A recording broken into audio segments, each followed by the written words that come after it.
Au nom d'Allah, le tout miséricordieux, le très miséricordieux. Alif, Lam, Ra. Tels sont les versets du livre explicite. Nous l'avons fait descendre, un Coran en langue arabe, afin que vous raisonniez. Nous te racontons le meilleur récit, grâce à la révélation que nous te faisons dans ce Coran, même si tu étais auparavant du nombre des inattentifs à ces récits. Quand Joseph dit à son père, « Ô mon père, j'ai vu en songe 11 étoiles et aussi le soleil et la lune, je les ai vus prosternés devant moi. Ô mon fils, dit-il, ne raconte pas ta vision à tes frères, car ils montraient un complot contre toi. Le diable est certainement pour l'homme un ennemi déclaré. Ainsi ton Seigneur te choisira et t'enseignera l'interprétation des rêves, et il parfera son bienfait sur toi et sur la famille de Jacob, tout comme il l'a parfait auparavant sur tes deux ancêtres, Abraham et Isaac, car ton Seigneur est omniscient et sage. Il y avait certainement en Joseph et ses frères des exhortations pour ceux qui interrogent, quand ceux-ci dirent, Joseph et son frère sont plus aimés de notre père que nous, alors que nous sommes un groupe bien fort. Notre père est vraiment dans un tort évident. Tuez Joseph, ou bien éloignez-le dans n'importe quel pays, afin que le visage de votre père se tourne exclusivement vers vous, et que vous soyez après cela des gens de bien. L'un d'eux dit, ne tuez pas Joseph, mais jetez-le si vous êtes disposé à agir au fond du puits, afin que quelque caravane le recueille. Ils dirent, ô notre père, qu'as-tu à ne pas te fier à nous au sujet de Joseph? Nous sommes cependant bien intentionnés à son égard. Envoie-le demain avec nous faire une promenade et jouer, et nous veillerons sur lui. Il dit, certes, je m'attristerai que vous l'emmeniez, et je crains que le loup ne le dévore dans un moment où vous ne ferez pas attention à lui. Ils dirent, si le loup le dévore, alors que nous sommes nombreux, nous serons vraiment les perdants. Et lorsqu'ils l'eurent emmené et se furent mis d'accord pour le jeter dans les profondeurs invisibles du puits, nous lui révélâmes. Tu les informeras sûrement de cette affaire sans qu'ils s'en rendent compte. Et ils vinrent à leur père le soir en pleurant. Ils dirent, ô notre père, nous sommes allés faire une course, et nous avons laissé Joseph auprès de nos effets, et le loup l'a dévoré. Tu ne nous croiras pas, même si nous disons la vérité. Ils apportèrent sa tunique tachée d'un faux sang. Il dit, vos âmes plutôt vous ont suggéré quelque chose. Il ne me reste plus donc qu'une belle patience. C'est Allah qu'il faut appeler au secours contre ce que vous racontez. Or vint une caravane. Ils envoyèrent leur chercheur d'eau qui fit descendre son seau. Il dit, bonne nouvelle, voilà un garçon. Et ils le dissimulèrent pour le vendre telle une marchandise. Allah cependant savait fort bien ce qu'il faisait. Et ils le vendirent à vil prix, pour quelques dirhams comptés. Il le considérait comme indésirable. Et celui qui l'acheta était de l'Égypte. Il dit à sa femme, accorde-lui une généreuse hospitalité. Il se peut qu'il nous soit utile, ou que nous l'adoptions comme notre enfant. Ainsi, avons-nous raffermi Joseph dans le pays, et nous lui avons appris l'interprétation des rêves, et Allah est souverain en son commandement, mais la plupart des gens ne savent pas. Et quand il eut atteint sa maturité, nous lui accordâmes sagesse et savoir, c'est ainsi que nous récompensons les bienfaisants. Or celle, Zulika, qui l'avait reçu dans sa maison, essaya de le séduire, et elle ferma bien les portes et dit, viens, je suis prête pour toi. Il dit, qu'Allah me protège, c'est mon maître qui m'a accordé un bon asile, vraiment les injustes ne réussissent pas. Et elle le désira, et il l'aurait désiré n'eût été ce qu'il vit comme preuve évidente de son Seigneur. Ainsi nous avons agi pour écarter de lui le mal et la turpitude. Il était certes un de nos serviteurs élus. Et tous deux coururent vers la porte, et elle lui déchira sa tunique par derrière. Ils trouvèrent le mari de cette femme à la porte.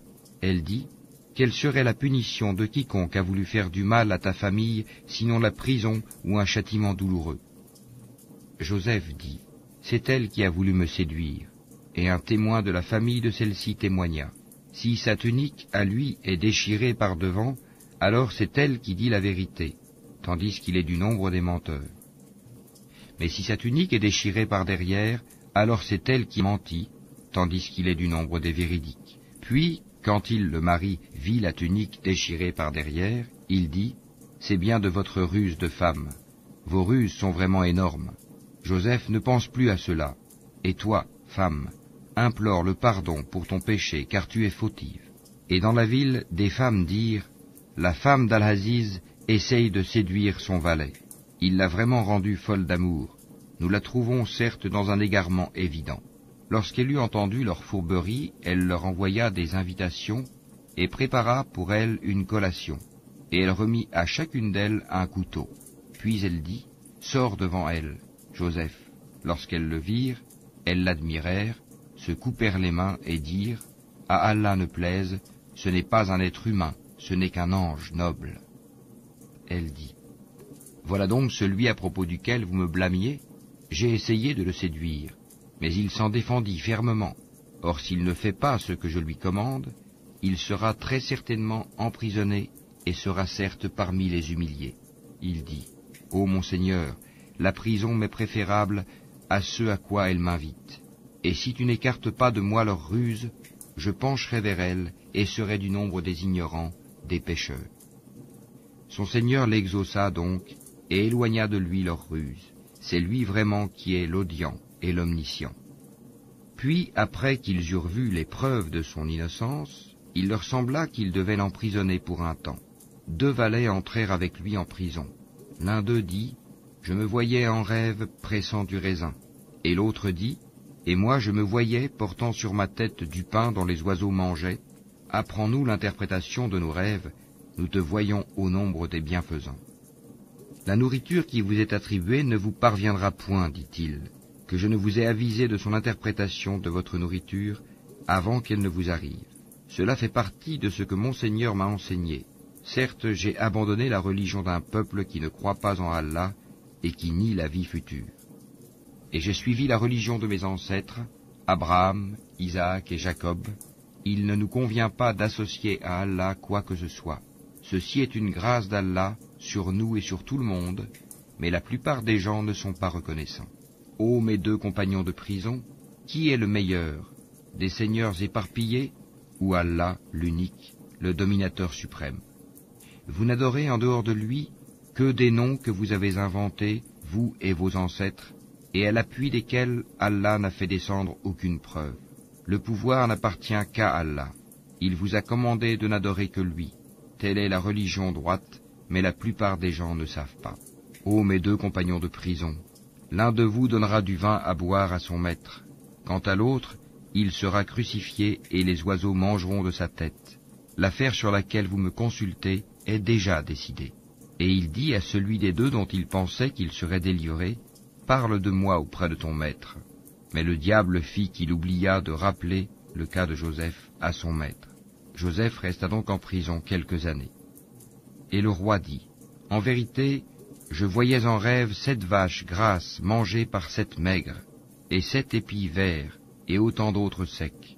Ô conseil de notables, donnez-moi une explication de ma vision, si vous savez interpréter le rêve. » Ils dirent, « C'est un amas de rêves, et nous ne savons pas interpréter les rêves. » Or, celui des 2 qui avait été délivré, et qui après quelque temps se rappela, dit, « Je vous en donnerai l'interprétation, envoyez-moi donc. » Ô toi, Joseph, le véridique, éclaire-nous au sujet de 7 vaches grasses que mangent 7 très maigres, et 7 épis verts, et autant d'autres secs, afin que je retourne aux gens et qu'ils sachent l'interprétation exacte du rêve. Alors Joseph dit, « Vous sèmerez pendant 7 années consécutives. Tout ce que vous aurez moissonné, laissez-le en épis, sauf le peu que vous consommerez. Viendront ensuite 7 années de disette, qui consommeront tout ce que vous aurez amassé pour elles, sauf le peu que vous aurez réservé comme semence. Puis viendra après cela 1 année, où les gens seront secourus par la pluie et iront au pressoir. » Et le roi dit, « Amenez-le-moi. » Puis lorsque l'émissaire arriva auprès de lui, Joseph dit, « Retourne auprès de ton maître et demande-lui quelle était la raison qui poussa les femmes à se couper les mains. Mon Seigneur connaît bien leurs ruses. » Alors le roi leur dit, « Qu'est-ce donc qui vous a poussé à essayer de séduire Joseph ?» Elles dirent, « À Allah ne plaise, nous ne connaissons rien de mauvais contre lui. » Et la femme d'Al-Aziz dit, « Maintenant la vérité s'est manifestée, c'est moi qui ai voulu le séduire, et c'est lui vraiment qui est du nombre des véridiques. » Cela afin qu'ils sachent que je ne l'ai pas trahi en son absence, et qu'en vérité, Allah ne guide pas la ruse des traîtres. Je ne m'innocente cependant pas, car l'âme est très incitatrice au mal, à moins que mon Seigneur, par miséricorde, ne la préserve du péché. Mon Seigneur est certes pardonneur et très miséricordieux. Et le roi dit, Amenez-le-moi, je me le réserve pour moi-même. Et lorsqu'il lui eut parlé, il dit, Tu es dès aujourd'hui près de nous, en une position d'autorité et de confiance. Et Joseph dit, Assigne-moi les dépôts du territoire, je suis bon gardien et connaisseur. Ainsi avons-nous affermi l'autorité de Joseph dans ce territoire, et il s'y installait là où il voulait. Nous touchons de notre miséricorde qui nous voulons, et ne faisons pas perdre aux hommes de bien le mérite de leurs œuvres. Et la récompense de l'au-delà est meilleure pour ceux qui ont cru et ont pratiqué la piété. Et les frères de Joseph vinrent et entrèrent auprès de lui. Il les reconnut, mais eux ne le reconnurent pas. Et quand il leur eut fourni leurs provisions, il dit, Amenez-moi un frère que vous avez de votre père. Ne voyez-vous pas que je donne la pleine mesure et que je suis le meilleur des hôtes?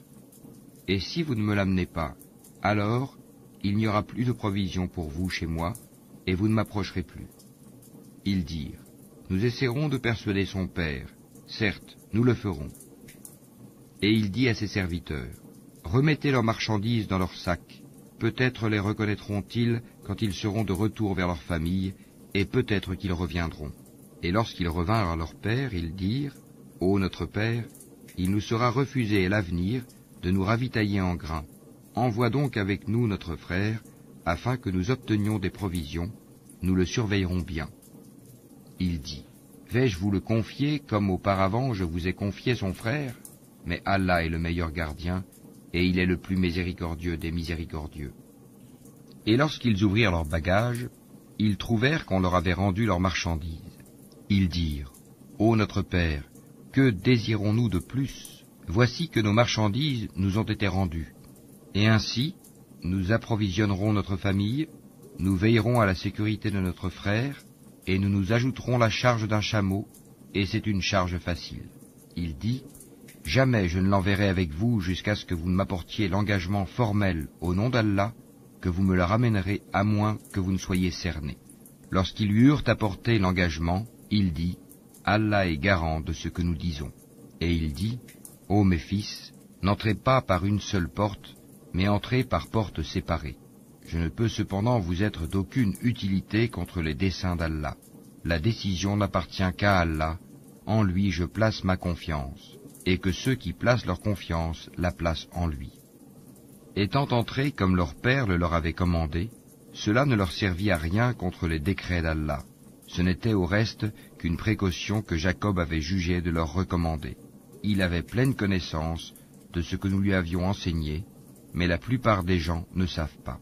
Et quand ils furent entrés auprès de Joseph, celui-ci retint son frère auprès de lui en disant, « Je suis ton frère, ne te chagrine donc pas pour ce qu'il faisait. » Puis, quand il leur eut fourni leurs provisions, il mit la coupe dans le sac de son frère.